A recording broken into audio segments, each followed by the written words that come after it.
Hello, peeps, and welcome to episode 11 of the Team Curvy and Healthy blog. Today, I want to talk to you about life insurance. Yes, I do want to talk to you about life insurance because it is so important. Life insurance is not for you, it is for the people that you leave behind. I can talk to you about this because I had to deal with my father's passing away, and he thought that he had the proper life insurance, and he did not. We just had to bury my uncle yesterday, and he had a common law wife, and we weren't sure if he had insurance, if she had insurance on him. Once he retired, I think he didn't have insurance anymore at his job. It was just a big da-da-da. And so my biggest thing that I want to talk to you about today is making sure that you have your affairs in order. You need life insurance. I mean, Aretha Franklin just passed away with an $80 million fortune, and she didn't have a will. That's not having your affairs in order. Yes, Queen of Soul, we love you dearly, but ma'am, make sure your affairs are in line. Look at Prince, one of the greatest artists of all time, just like Aretha, died without a will. Have your affairs in order, people. And I have seen people fuss, fight, and argue over $1,000 that was left from a life insurance policy. Somebody's vehicle, they passed away, and now who gets the car? That's craziness. You need to have it written down, notarized, saying this is how I want things distributed. And so that way there's less confusion. I won't say that all the confusion goes away, but there is less confusion at your time of passing, that you had your wishes communicated clearly. It is beyond important because, when people, there's like 3 times you really gonna see the true character of people. That's it: births, weddings, and funerals. You get to see the true character of people when someone dies, when it's time to get married, and when you have a child. All the people who said that they were going to be there for you, all the people that says I got your back, all of those things that were communicated to you, you get to know for sure who is down for you, who has your best interest at heart when those 3 things happen. And unfortunately, when you pass, if you didn't have what you needed to do written out, there's no telling, what's in the heart of some people and what they were looking at, when it was your time to pass and what they could gain from your passing. So, because of that, you need to have all of this stuff written out. I don't care if you, own 2 suitcases and a handbag. You need to write out who gets what suitcase, who gets what handbag. It's better for all involved to say this person is the executor over my will, or this person or this entity. This is how I want things split up. It's best for everyone to do that. Get a lawyer if you need to. Have everything written down, notarized. If you have insurance policies, make sure that they're up to date. Make sure that they cover everything. Because when my father died, he had a life insurance policy through his bank.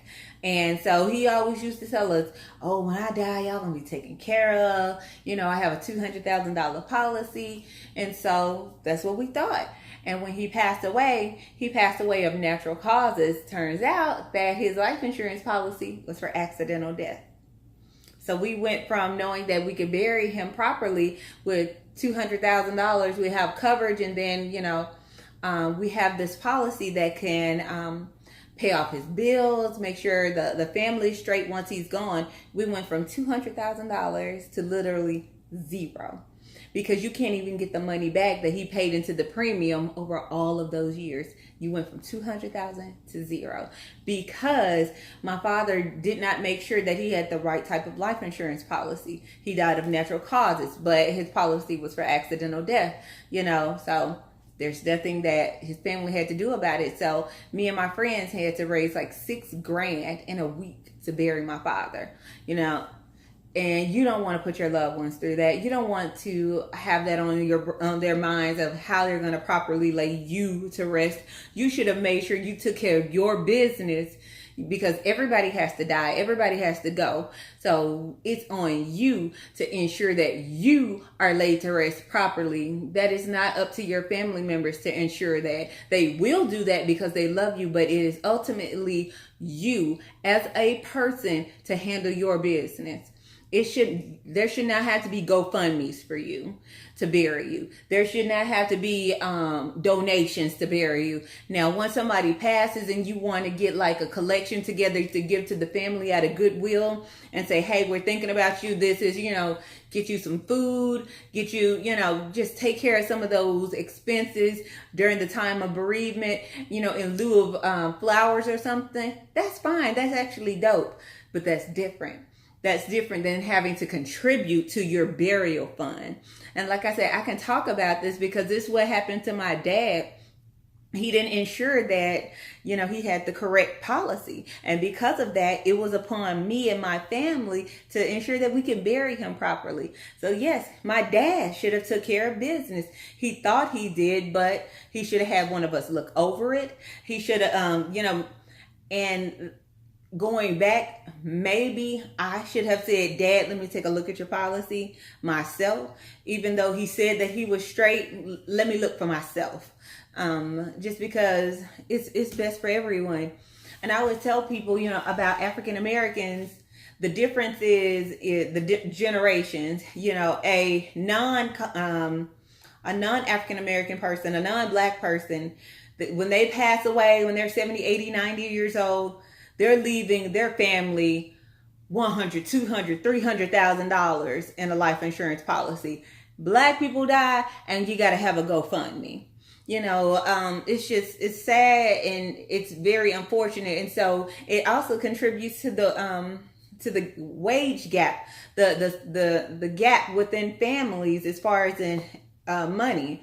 My generation of Black people, we have to buy our elders, groceries. We have to make sure that they're taken care of.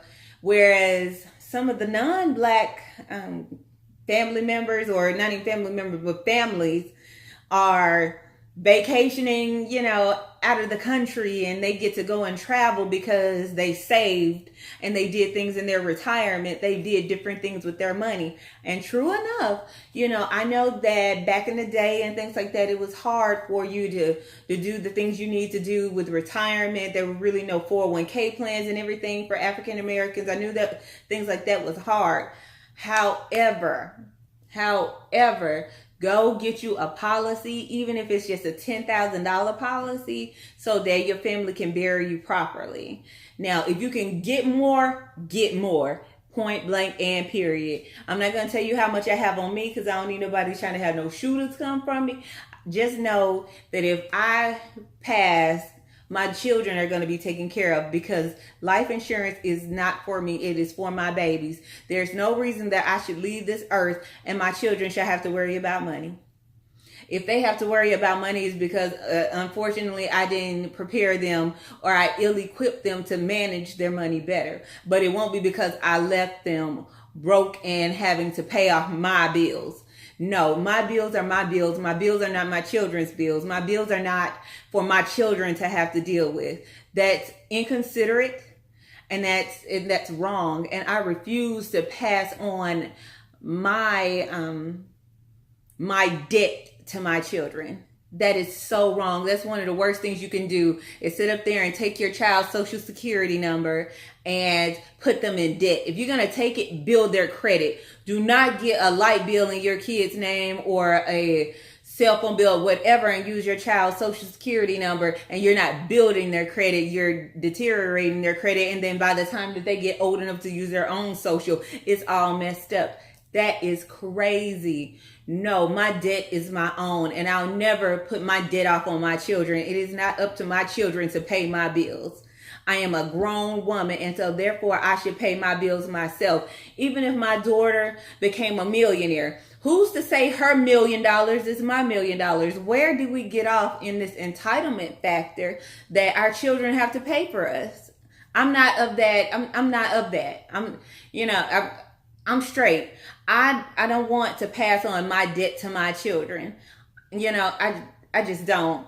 I think that's one of the reasons why so many of our black kids can't get ahead, because as soon as they start making money, the parent puts their hand out and say, give me some of your money. If you're not taking some of that money to put it into a savings account for them, damn, let them kids grow up and be able to have their own money.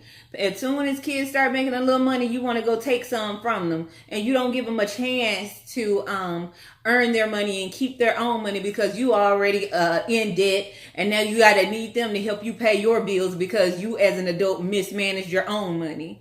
Stop that foolishness. That's how we create so many income disparities. No, take care of your own business. Therefore, it's not a generational curse. Break that generational curse of poverty with you, so you don't suffer it upon your children and they don't suffer it upon their children. You don't want your child to start off back because you sat up there and you messed up their social security number and you took their credit from them. No, so if our families leave us, try to get a decent life insurance policy. Therefore, when they pass, you have something to give to your family in the next generation. Because I tell you this, and I have this theory: if all black people had decent life insurance policies, and I mean 75,000 on up, I guarantee you all of this police shootings and killings would totally change. They would start looking at us totally different. For killing and all of that, because a lot of these folks that are dying don't have life insurance policies, or if I'm just saying, like, if every black person had at least 75,000 on up, hundreds of thousands of dollars of life insurance, a lot of things would change legislatively, because that's a lot of money to pay out. And just think of how many black people are passing away, and that family's getting 100,000, that family's getting 200,000. I just feel like a lot of things would be different legislatively, lawmaking wise, if that many people had true good life insurance. Just my thought, just coming off my head, just my thought. But yes, that's what I just wanted to tell you. Make sure you take care of your business, take care of life insurance. If you can hear my words, get life insurance and get a good policy. And I'm talking about 50,000, 75,000 and above. No less than, okay? So let me go into the food quickly. I gave y'all that. That's my feelings on it. So quickly, I'm going to show you what I made here. I made barbecue chicken wraps. So within the wrap itself, oh, it smells so good. It's a spinach wrap. And inside, can you see it? Inside of it, I have pulled rotisserie chicken. I just got a rotisserie chicken from Kroger, and I pulled it myself. And I mixed in a little bit of barbecue sauce, and then I also had power greens. So like greens with like spinach and kale and Swiss chard. I cut those up with green onion and cilantro, mixed it all in, and wrapped it into the spinach. And so that's really good. And I made sure I measured everything. So this is 4.5 ounces of pulled chicken in this wrap. And I have just a little bit of barbecue sauce if I want a dipping sauce. So pulled chicken lettuce wraps. And those are really good. Super easy. Took me no time. I did bake them off in the oven fryer for a little second so that they could be crispy on the outside. But yep, that's it. And I did it from a rotisserie chicken. The chicken was already done. All I had to do was pull it. So that's a huge time saver. And I think the rotisserie chicken from Kroger was like $6. So super convenient, super easy. Rotisserie chickens, make sure you use those, because they are a time and lifesaver when you don't feel like doing anything on the weekends, especially if you've had a long weekend like I did and you don't want meal prep Sunday to take too long. So there's that. Also, I forgot the lettuce, so I got to go back to the store in the morning on my way to work. But I got some more tuna creations because, like I said, I'm being, I don't want to say lazy, but I'm managing my time. I'm tired, so I don't want to be in the kitchen all day. So I'm going to eat this tuna creation pack. They have a new flavor that I wanted to try. It's honey barbecue. So I'm trying this flavor pack, and I'm going to stop and get lettuce, the little lettuce boats. And I'm going to get that on the way to work tomorrow and eat the tuna pack in a lettuce wrap. 80 calories. And I'm going to eat 2 of these. So it'll be 160 calories, 14 grams of protein. Super dope. They have came out with the chicken creations. So like these are tuna creations. They have come out with chicken creations. And I started to get them. However, I didn't because I looked. It was 7 or 8 grams of protein for the chicken creation. The tuna creation is 14 grams of protein. So I decided to go for the one with more protein. So that's what I chose to do with that. And then my favorite, I did the Morning Star sausage patties for breakfast, along with my favorite 100-calorie multi-grain English muffins for breakfast. So it's breakfast. Tuna creations with lettuce to go for one of my lunches, and then also my, and I closed it back up like a crazy person if I can open it, and also my, well, I might as well do this for y'all, and then also the barbecue chicken wrap. So that is what I made this week. As always, let me just grab this. I keep my Premier protein on deck. I have a box of it, couple boxes of it. This is the banana, so I have that if I want some. But yep, that is everything. I am done. I'm about to go sit down and watch Black Panther, or either watch the second season of Ozarks and binge watch that. I have been ripping and running since Friday, you know, and then am emotionally exhausted because of the funeral, and, you know, just making sure I pour forth and give forth love with my family that came into town. I don't get to see them very often, some of which are the family I haven't seen in years, literally years. So I want to make sure I had time to connect with them and be with them. So I am physically tired, emotionally tired, mentally tired, and I'm going to take the rest of today. It's, I think, 2 something right now. I'm going to take the rest of the day to recoup, get my mind right, and get ready for the week ahead. And y'all like my shirt? It's the Black Daria. La, la, la, la, la. Y'all don't know nothing about that. But yep, I am headed out. Make sure you subscribe to my YouTube channel, Kimberly Rainey. Instagram, Miss Kimmy Kim. Shout out to my cousins who I had the best time with all weekend. Jerica and Nikki, I love y'all so much. I should have did this video while y'all were here, and I could have made y'all get on camera. I love you. I love you. I love you. I'm so glad I was able to spend this time with you. I don't feel like the black sheep of the family anymore. I have cousins that actually like me. Tamika and Tiffany like me too. I love them. Yeah, so yeah.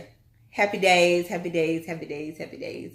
And you all have a blessed day. My meal prep book is on www.teamcurvyandhealthy.com. A lot of the content that you would need is also there. And I have made one of the longest videos I have. I'm hitting up on 20 minutes, so let me go. Deuces, la, la, la.